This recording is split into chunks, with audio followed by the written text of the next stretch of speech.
Hello guys, ఈ video చూసే ముందు లైక్ చేసి సబ్స్క్రైబ్ చేసుకోవడం అయితే మర్చిపోకండి. మా ఇంట్లో ఉన్న మామిడి చెట్టు నుండి మేమైతే మామిడికాయలు దింపైతే మా మమ్మీ స్టైల్లో అయితే మామిడికాయ పచ్చడి చూపిస్తుంది ఈరోజు. ఆ చెట్టు దగ్గరికి వెళ్ళిన మామిడికాయలు దింపుకొచ్చి గంట సేపు వాటర్లో నానబెట్టినది. నానబెట్టిన తర్వాత మళ్ళీ గంట సేపు ఆరబెట్టిన తర్వాత ఇట్లా ముక్కలు కొట్టించినాక నీట్గా తూడ్చుకోవాలి. తూడ్చుకొని ఆరబెట్టాలి. ఇలా ఆరబెట్టాలి. అవి ఇలా ఆరబెట్టాలి మంచిగా. ఇట్లా కప్పు మెంతులు తీసుకోవాలి. చిన్న మంట పైన బాగా వేయించాలి పండుగ. ఇది గోల్డెన్ బ్రౌన్ కలర్ వచ్చే వరకు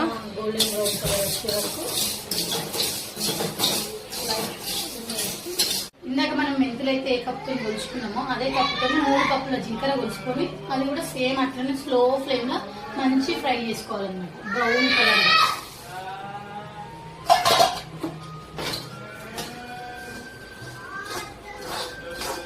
ఏ కప్పుతోనైతే జీలకర్ర మెంతులు తీసుకున్నామో అదే కప్పుతో మనం ఆవాలు కూడా 2 కప్పులు, మెంతులు 1 కప్పు, ఆవాలు 2 కప్పులు, జీలకర్ర 3 కప్పులు, ఏదైనా 1 కప్పు తీసుకుంటున్నాం. ఇది మొత్తం 40 మామిడికాయల పచ్చడి కొలత అనమాట. ఇది మినిమం 1/2 kg ఉంటుంది జీలకర్ర. ఇది 200 గ్రామ్స్ ఉంటుంది. మెంతులు వచ్చేసి 100 గ్రామ్స్ ఉంటాయి.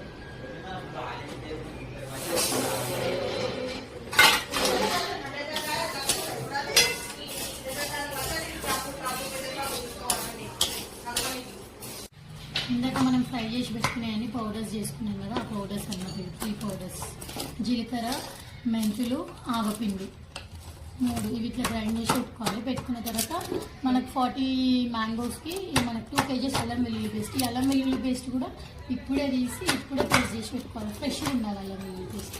అట్లనే 2 kg కారం, అంటే 3 మ్యాంగో మిర్చి పౌడర్. అంటే ఈ బ్రాండ్ కోసం అని చెప్పట్లేదు, పచ్చడి కారం అని మనకు బయట దొరుకుతుంది అనమాట. అది మనకు 40 మ్యాంగోస్కి 2 kg పడుతుంది. అంటే మీరు ఒక 10 కాయలు పెట్టుకుంటున్నారు అనుకోండి, వాటికి 1/2 kg కారం అయితే సరిపోతుంది. అంతే సేమ్ పచ్చడి ఉప్పు అని దొరుకుతుంది అనమాట మనకు మార్కెట్లో. అది 2 kg కారం, 2 kg ఉప్పు. నూనె తీసుకొచ్చుకోవాలి 4. అంటే పచ్చడి నూనె అలాగ దొరుకుతుంది. పచ్చడి నూనె తెచ్చుకోవాలి. ఇట్లా బౌర్లో పెట్టుకోవాలి. బాగా మసల పెట్టాలి. బాగా మసిలిన తర్వాత జీలకర్ర, ఆవాలు, మెంతులు వేసి ఇలా వేయాలి. వేసిన తర్వాత ఆయిల్ చల్లగా కానియాలా మమ్మీ? ఆయిల్ చల్లగైన తర్వాత వేయాలి. గోరువెచ్చగా ఉన్న ఆయిల్లో అయితే 1/2 అల్లం వెల్లుల్లి పేస్ట్ అయితే వేయాలి. వేసి కలిపి పెట్టుకోవాలి. 1/2 ఎలా అంటే మళ్ళీ మనం కారంలో వేయడం కోసం పక్కన పెట్టుకోవాలి. ఒక పెద్ద బౌల్ తీసి దాంట్లో మనం కారం అయితే వేసుకోవాలి. కారం వేసుకున్న తర్వాత మనం ఇందాక మిక్సీ చేసి పెట్టుకున్న జీలకర్ర, మెంతులు, ఆవాల పౌడర్ ఉంది కదా, ఆ 3 కూడా కారంలో వేసి నెక్స్ట్ దాంట్లో సాల్ట్ కూడా యాడ్ చేయాలి. సాల్ట్ కూడా యాడ్ చేసి వాటిని ఎలా అంటే 3 కారంలోకి మిక్స్ అయ్యేలాగా కలుపుకోవాలి. కలపడంలోనే ఉంటుంది టేస్ట్ అనేది. మంచిగా అవి 3 బాగా కొంచెం టైం పడుతుంది, కానీ మిక్స్ చేయాలి. మిక్స్ చేసిన తర్వాత నెక్స్ట్ దాంట్లో మనం అల్లం వెల్లుల్లి పేస్ట్ ఇందాక మిగిలింది ఉంది కదా, మిగిలింది మొత్తం కూడా దీంట్లో వేసేసుకోవాలి. వేసుకున్న తర్వాత నార్మల్గా మనం అల్లం వెల్లుల్లి పేస్ట్ కారంలో వేయగానే చిన్న చిన్న ఉండల్లాగా అయితే ఫామ్ అవుతుంది. అట్లా కాకుండా మొత్తం సాఫ్ట్ టెక్స్చర్ వచ్చే వరకు మంచిగా బాగా మిక్స్ చేసుకోవాలి.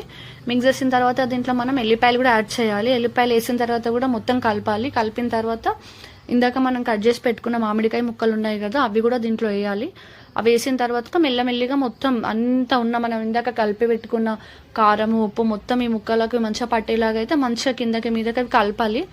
ఎట్లా అంటే అన్ని పీసెస్కి కారము, ఉప్పు మనం వేసిన అన్ని ఇంక్లూడ్ అవ్వాలి. దాంట్లో ఇంక్లూడ్ అయ్యేలాగా అయితే మనం దాన్ని మంచిగా కలపాలి. కలిపిన తర్వాత మాత్రమే దాంట్లో ఆయిల్ వేయాలి. ముందే వేస్తే ఏమవుతుంది అంటే కారం అంతా కిందికి వెళ్ళిపోయి మామిడికాయ ముక్కలు తెల్లగా కనిపిస్తాయి. అందుకోసం అని చెప్పి మనం వేసిన కారం మొత్తం వీటికి పట్టేలాగా అయితే మనం మంచిగా మిక్స్ చేసుకోవాలి. దాన్ని మిక్స్ చేసుకున్న తర్వాతనే దీంట్లో మనం అయితే ఆయిల్ వేయాలి. ఆయిల్ వేసిన తర్వాత కూడా మనం ఆ ప్రాసెస్ కలపడంలోనే ఉంటుంది. మనం ఎంత మంచిగా అయితే దీన్ని కలుపుతామో పీసెస్కి మనం వేసిన ఆయిల్ కానీ, కారము, ఆ మెంతిపిండి, ఆవపిండి, జీలకర్ర పిండి ఇవన్నీ ఎట్లా అంటే వాటికి మంచిగా పడుతుంది అనమాట. ముక్కకు పడతానే మనకు ఉప్పు, కారం అదంతా టేస్ట్ అనేది తెలుస్తుంది. మమ్మీకి ఒక చిన్న సెంటిమెంట్ అనమాట. పచ్చడి పెట్టినప్పుడు ఎవ్రీ టైం పచ్చడి పెట్టినప్పుడు మమ్మీ అయితే ఈ ప్రాసెస్ చేస్తుంది. కుండకి బొట్లు పెట్టి కంకణం కట్టి దేవుడికి మొక్కుకొని అయితే మేము చేసిన పచ్చడి అయితే ఆ జార్లో అయితే మేము పెడతాము. పెట్టిన తర్వాత తీసుకెళ్ళి ఫస్ట్ మేము దేవుడి రూమ్లో పెట్టి తర్వాత మేము తినడం స్టార్ట్ చేస్తాం. ఒక 4-5 డేస్కి మేము పచ్చడి చేసిన ఎవ్రీ టైం మేము చేసేది ఏంటంటే ఆ పచ్చడి తీసిన బౌల్లో రైస్ వేసుకొని అందరం మా మమ్మీ చిన్నప్పటి నుంచి మాకు అట్లే పెడుతుండే. మేము అలానే